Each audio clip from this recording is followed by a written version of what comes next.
দর্শক আসসালামু আলাইকুম। নারায়ণগঞ্জের সেই আলোচিত বিশিষ্ট ব্যবসায়ী মোহাম্মদ সোহাগ অপহরণের চাঞ্চল্যকর তথ্য নিয়ে আজকের প্রতিবেদনটি সাজানো হয়েছে। সবাইকে আলোরতরী টিভির আজকের এই প্রতিবেদনটি দেখার আমন্ত্রণ জানাচ্ছি আমি নাসির উদ্দিন শিকদার। চাঞ্চল্যকর সেই ব্যবসায়ী সোহাগ অপহরণের ঘটনা নিয়ে আজকের এই প্রতিবেদনটি জানানোর আগে আপনাদেরকে ইতিহাসের সেই মীর জাফর নিয়ে কিছু কথা বলতে চাই, তাহলে কিছুটা ধারণা হবে আজকের প্রতিবেদন সম্পর্কে। মীর জাফর শব্দটি একটি ঐতিহাসিক চরিত্র হলেও এই চরিত্রটির আরেক সমার্থক নাম বিশ্বাসঘাতকতা অর্থে পুরো নামটিকে একটি গালিতে পরিণত করা হয়েছে। মূলত এই নাম থেকেই আমরা চারপাশে থাকা বিশ্বাসঘাতক মানুষদের মীর জাফর বলে ডাকতে অনুপ্রাণিত হই। তবে বহুদিন ধরেই বাঙালির দৈনন্দিন শব্দ ভাণ্ডারের অবিচ্ছেদ্য অংশ হয়ে গেছে এ শব্দটি। মানুষের কল্পনায়ও এ শব্দটির এমন একটি নেতিবাচক অবয়ব তৈরি হয়েছে যে কোনো বাঙালি তার সন্তানের নাম মীর জাফর রাখতে চায় না। যতদিন বাংলা ও বাঙালির ইতিহাস সজীব থাকবে ততদিন পর্যন্ত এই নামটিও নেতিবাচক অর্থেই ব্যবহৃত হবে। দর্শক, এবার মীর জাফরের ঘটনা দিয়েই আজকের প্রতিবেদনটি শুরু করতে চাই। মীর জাফরের বিশ্বাস ভঙ্গের কাহিনী জানেন না এমন মানুষ খুঁজে পাওয়া খুবই দুষ্কর। 1757 সালের 23 জুন পলাশীর প্রান্তরে মুখোমুখি হয়েছিল ইংরেজ সেনাবাহিনী ও নবাব সিরাজ উদ্দৌলার সৈন্যবহর। এই সেই সিরাজ উদ্দৌলা ইতিহাসে যার নাম ঠাঁই পেয়েছে বাংলা, বিহার, ওড়িশার শেষ স্বাধীন নবাব হিসেবে। পলাশীর যুদ্ধে ইংরেজ সেনাবাহিনীর সৈন্য সংখ্যা নগণ্য। এর বিপরীতে নবাবের বহরে ছিল হাজার হাজার সৈন্য, ছিল কামানের মতো ভয়াবহ আগ্নেয়াস্ত্র।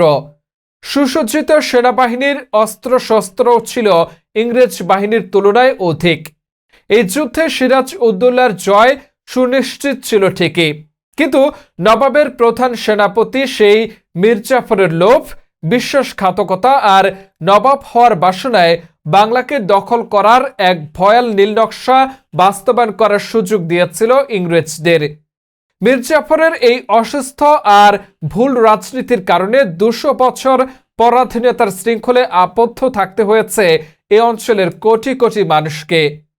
1765 সালে মৃত্যুবরণ করে মীর জাফর, কিন্তু ইতিহাসের নিকৃষ্ট এক চরিত্র কিংবা প্রচলিত শব্দ ভাণ্ডারের নিকৃষ্টতম গালি হিসেবে মীর জাফর যেন এখনো বর্তমান তার আদর্শিক দোসররা। মরে গেলেও বিশ্বাসঘাতকের বেশে মীর জাফরের প্রেতাত্মারা যেন এখনো ঘুরপাক খাচ্ছে আমাদের চারপাশ জুড়ে। এই মীর জাফররা ছড়িয়ে আছে আমাদের ব্যক্তি জীবন থেকে শুরু করে রাষ্ট্রীয় জীবন পর্যন্ত। প্রতিনিয়ত তারা আমাদের নিয়ে ষড়যন্ত্রের জাল বুনছে। বন্ধু বেশে সহমর্মিতা লাভ করে ঘাতক বেশে ছুরি বসাচ্ছে আমাদের শরীরে। দেশের ভাবমূর্তিকে করছে কলুষিত। আমাদের ব্যক্তি জীবনেও এর রেশ ছড়িয়ে রয়েছে, বারবার নাজেহাল করছে আমাদের দৈনন্দিন জীবনকে। আমাদের আশেপাশের মানুষের মধ্যে যে মীর জাফরের চারিত্রিক বৈশিষ্ট্য বলি বিদ্যমান তার প্রমাণ আমরা দেখতে পাই নারায়ণগঞ্জের আলোচিত বিশিষ্ট ব্যবসায়ী মোহাম্মদ সোহাগ অপহরণের ঘটনায়। দীর্ঘদিন পর ফাঁস হলো অপহরণের আসল ভিলেনদের চরিত্র। এতে প্রমাণিত হলো এখনো আমাদের আশেপাশে সেই মীর জাফরের চরিত্র জীবন্ত। মামলার ছায়া তদন্ত ও পুলিশি জিজ্ঞাসাবাদে গতকাল জানা গেল অপহরণের লোমহর্ষক গল্প। একের পর এক বেরিয়ে আসছে চাঞ্চল্যকর তথ্য। অপহরণের শিকার Narayanganj chamber of commerce and ইন্ডাস্ট্রির পরিচালক ও মিম শরৎ গ্রুপের চেয়ারম্যান মোহাম্মদ সোহাগের নিজ প্রতিষ্ঠানের 2 বিশ্বস্ত কর্মচারী রতন ও সাব্বিরকে এই ঘটনায় সরাসরি সহযোগী হিসেবে গতকাল গ্রেফতার করেছে পুলিশ। তবে মামলার প্রধান আসামি এবং অপহরণের মূল পরিকল্পনাকারী আল আমিন ওরফে জিতু এখনও আইনশৃঙ্খলা রক্ষাকারী বাহিনীর ধরাছোঁয়ার বাইরে। মামলার ছায়া তদন্ত ও পুলিশি জিজ্ঞাসাবাদে জানা গেছে রতন ও সাব্বির মিম শরৎ গ্রুপে কর্মরত থাকাকালীন মোহাম্মদ সোহাগের অত্যন্ত ঘনিষ্ঠ ছিলেন। এই সুযোগে তাদের সাথে সরাসরি অপহরণ কাজে যুক্ত হওয়া অপরাধীদের নিয়ে এক গোপন বৈঠক আর নিজেদের মধ্যে সম্মিলিত হাতে হাত রেখে শপথ করে যেন তারা তাদের মালিককে অপহরণ করে কয়েকশো কোটি টাকা মুক্তিপণ আদায় করতে পারে। এরপরে যেই কথা সেই কাজ। রতন ও সাব্বির ব্যবসায়ী মোহাম্মদ সোহাগের অত্যন্ত ঘনিষ্ঠ কর্মচারী হওয়ায় ব্যবসায়ী সোহাগের প্রতিনিয়ত গতিবিধি, সময়সূচি এবং ব্যক্তিগত চলাচলের সব তথ্য অপহরণকারীদের নিয়মিত সরবরাহ করত।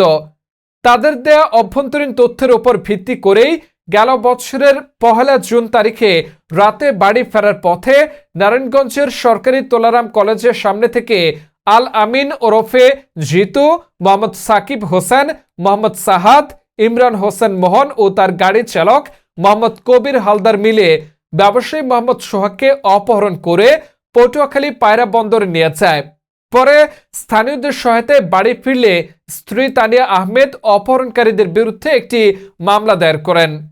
পুলিশের তৎপরতায় আসামিরা সে সময় গ্রেফতার হয়ে 164 ধারায় স্বীকারোক্তিমূলক জবানবন্দি প্রদান করে।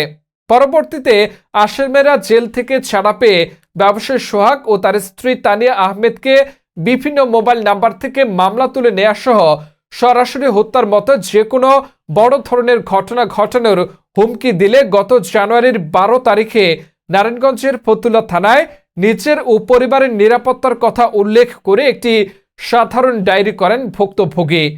এরপরে পুলিশের একটি বিশেষ টিম তদন্তে মাঠে নামে। এরপরে বেরিয়ে আসে একের পর এক চাঞ্চল্যকর তথ্য। অপহরণের এই সুনির্দিষ্ট অভিযোগ আর চাঞ্চল্যকর তথ্যের ভিত্তিতে রতন ও সাব্বিরকে সর্বশেষ অভিযানে গতকাল গ্রেফতার করা হয়েছে।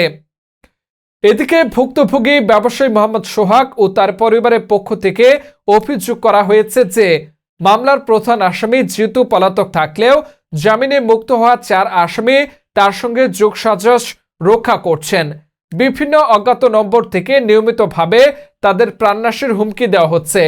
একজন প্রতিষ্ঠিত শিল্প উদ্যোক্তার ওপর এমন অব্যাহত হুমকি স্থানীয় ব্যবসায়িক পরিবেশের জন্য নেতিবাচক বার্তা দিচ্ছে বলে মনে করছেন সচেতন মহল। ভুক্তভোগী দ্রুত মূলহোতা জিতুকে গ্রেফতার এবং জামিনপ্রাপ্তদের জামিন বাতিলের জোর দাবি জানিয়েছেন। প্রিয় দর্শক, এই প্রতিবেদনটি এখানে শেষ করছি। সবাই ভালো থাকুন এবং আলোর তরী টিভির সাথেই থাকুন।